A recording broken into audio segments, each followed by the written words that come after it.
தூத்துக்குடியில் பலத்த காற்று எச்சரிக்கை காரணமாக மீனவர்கள் கடலுக்கு செல்லாத நிலையில் விசைப்படகுகள் கரையில் நிறுத்தி வைக்கப்பட்டுள்ளன. இதுகுறித்து கூடுதல் தகவல்களை எமது செய்தியாளர் மோகன்ராஜ் வழங்க கேட்கலாம்.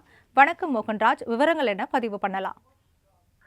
நிச்சயமாக மோகனப்பிரியா, தூத்துக்குடி மாவட்டத்தில் பலத்த காற்று எச்சரிக்கை காரணமாக மீனவர்கள் இன்று கடலுக்கு செல்லவில்லை. இதனால் விசைப்படகுகள், நாட்டு படகுகள் கடலுக்கு செல்லாமல் கரையில் நிறுத்தி வைக்கப்பட்டுள்ளன.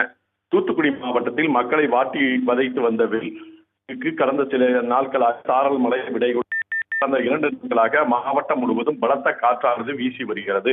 அவ்வப்போது லேசான சாரல் மழை பெய்து வருகிறது. இந்நிலையில் இந்த வானிலை ஆய்வு மையம் மன்னார் வளைவு மற்றும் அதனை ஒட்டியுள்ள தென் தமிழக கடலோர பகுதியில் இன்று சூறாவளி காற்றானது 55 கிலோமீட்டர் முதல் 65 கிலோமீட்டர் வேகத்தில் வீசக்கூடும் என்பதால் மீனவர்கள் இன்று தொழிலுக்கு செல்ல வேண்டாம் என எச்சரிக்கை விடுத்துள்ளது. இதனால் மீனவர்களுக்கு கடலுக்கு செல்ல வேண்டாம் என மீன்வளத்துறை அறிவித்துள்ளது.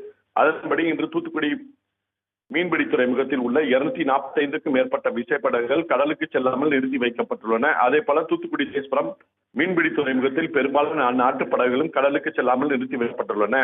தூத்துக்குடி மாவட்டத்தில் தருவைக்குளம், வேம்பார், தாளமுத்து நகர், வெள்ளப்பட்டி, திரேபுரம், இனிகோன் நகர், காயல், மணப்பாடு, பெரியதாலை உட்பட மாவட்டம் முழுவதும் 500க்கும் மேற்பட்ட விசைப்படகுகளும் நாட்டு படகுகள் மற்றும் பைப்பர் படகுகள் என 5000 படகுகள் இன்று கடலுக்கு செல்லாமல் கரையில் நிறுத்தி வைக்கப்பட்டுள்ளன.